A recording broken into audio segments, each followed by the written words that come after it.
Hello, sir. Hi, Leah. Today we have with us an associate head at JD for the last 4 years, Nischay, sir. Yes, sir. So, I just want to ask you a few questions related to JD Design Awards. The first one would be, as per your experience and your time at the industry, how would you evaluate students' work after your years in education and your years in the industry? See, basically keeping my experience with respect to design industry and see the current students' outputs or their contribution towards design. Yes, there is a lot of change with respect to the thinking or the creativity which students are bringing to the industry.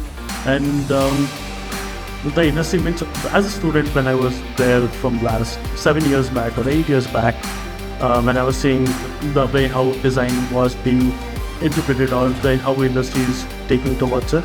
Now there's a drastic change.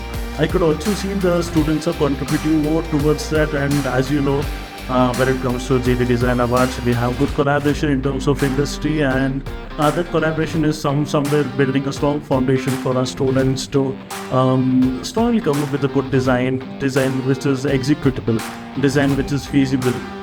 So usually when I speak with students, we always tell design has to be feasible. Don't just design something which sits in there. It has to solve the problem. It has to be feasible. I'm very happy seeing the output what students have come up with. It's something which is very excellent, and also, as you know, it's with more of collaborations. We are trying to make it as realistic as possible, which is a good problem-solving solution for the design industry. Yes, so do you feel that a competition like JD Design Awards helps students get ready for the real world and situations in the real world? Very much. See, that is what I was telling, trying to basically this JD Design Awards is something which is bridge which is bridging the industry and the academics together. Every student needs that industry exposure. When it comes to the exposure what they get from the industry, that is very crucial. We know we follow syllabus from the university, but still giving them the practical exposure, keeping industry in mind and different collaborations in mind, makes the foundation very strong for them, and then they feel the design what they have come up with is easily executable and it's feasible for the industry. Exactly. So, and one last question, being an HOD, I'm sure you give your students a lot of inputs and a lot of insights. How do they react to it?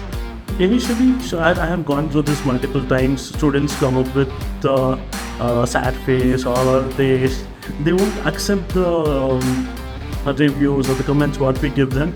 But I'm very sure they also come back telling that the changes what we told met the actual reality, and they're very happy with it. Then transition happens for a week or so. Once they come up with the changes, then they themselves will realize, okay, the changes what we have suggested is something which was very crucial for them. Because nothing wrong in that students going with sad face. Okay, once we give them a comment or a review, they will be in the student mindset where we having an experience we would have told based on our experience. They keeping the creativity in mind, they would have come up with that solution. We are just trying to find both and trying to come up with something better. By functionality and creativity. True, 100%. Your expertise is truly valued, sir. Thank you, sir. Thank you so much, yeah.